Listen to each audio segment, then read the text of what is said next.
Nandito na. White truck daw.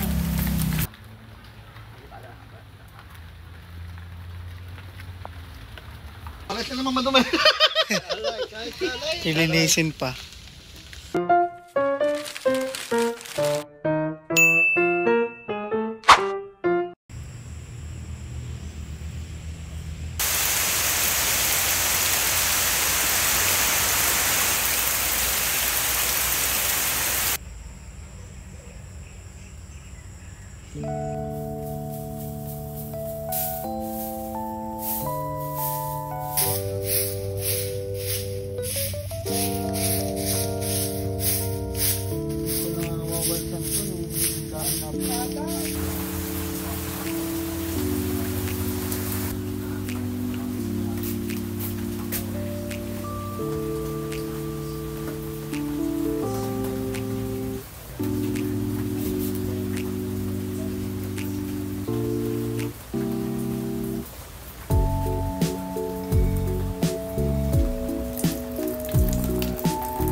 Oh, iniinis mo na ako, Ella.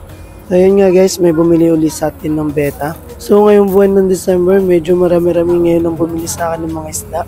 Uy, napakayabang naman. Bali yung bumibili sa akin pala ng mga isda ay yung aking karamihan talaga ng mga bumibili sa akin, bumabalik talaga sila kasi napakamura na aking mga isda. So guys, hanggang ngayon, hindi pa rin ako nakakapag-shipping. Pasensya na doon sa mga nagchat-chat sa akin sa FB. Hindi ko ma-accommodate yung mga request ninyo, but shoutout sa inyo. Sa susunod, malay natin, meron na. Ibalitaan ko na lang kayo guys.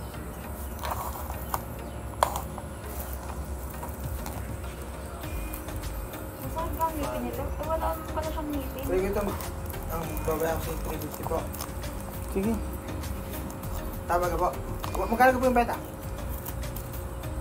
Sandala. Sige, 300 na lang. Puputalan ko 300 na lang. Kaya niyo naman kunin. Bukod nga pala sa mga beta, kumuha din sa akin siya ng mga gapinakal kasi ipapamigay niya daw sa mga bata. Uy, ipapagbili talaga niya eh. So yun guys, shout out sa inyo mga kapisyo. So hello guys, for today's video, may darating ako na bagong aquarium. Malaking aquarium to. So titingnan ko kung ano ilalagay natin doon. So malapit na sila and stay tuned kayo guys. Mura ko lang siya nakuha. So hintay ko na lang sila dito mamaya sa labas. Dito lang muna ako maghihintay. Uy, sobrang putik dito. Tapos naka-truck sila. Sobrang putik. So, ang dulas. Di ba? Guys, nandito na. White truck daw. Aquarium. Sige. So yun nga, may bago na naman dumating ng mga buyer ng isda. Baling pagpasko, ang daming bumibili dito. Karamihan din yung mga bata, mga kasama. Awo, sa ano po? Magkagapi pala kayo? Oo, gapi beta. Mga beta. Oo. Tapos ilalagay ko dyan, oranda. Mga breed mo dahil. Hindi. May kukuhanan po ako. Baka madulas pag... Alam ko, buy one take one eh. Saan po kayo mag-deliver pa nito? Dyan lang sa may bawan, sa may... malapit lang. Oo, malapit lang. Ito lang. Naghatid pa kasi ako ng pamangkin ko. Tinuna ko muna.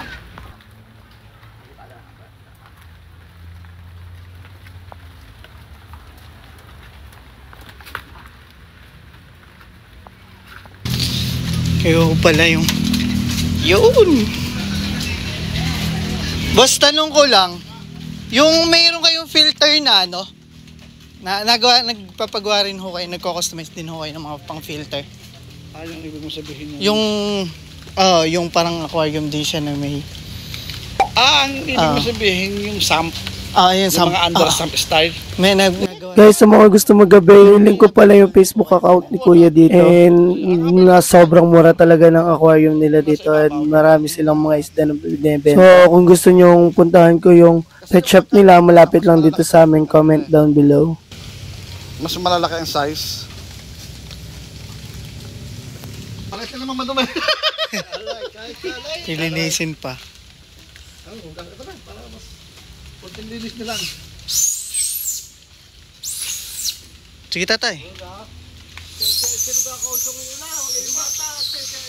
Kahit sino po. Tadek, bukat. Baka madulas, dahan-dahan. Dahan.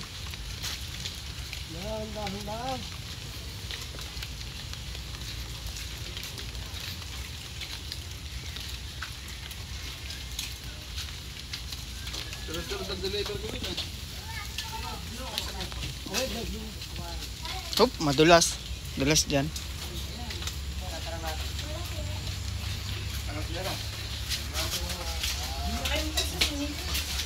Dual stand na siya. Nakamura ka na. Wait lang po, kunin ko lang po yung pambayad. Magkano nga po yan? 4,550. 4,550 lang po.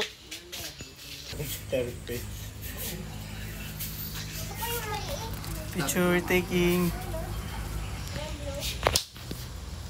Alam mo ko yun, Ay nako. Tagdin natin ang shop mo para ano. Tumasyo ba kaya? Magkano ba wholesale mo? Sa ano po? Sa beta po. Maraming salamat. Bawas pa yata yun eh. Ang bilis eh. Kakagabi lang, mag-alas 12. Kachat ko. Merry Christmas din po.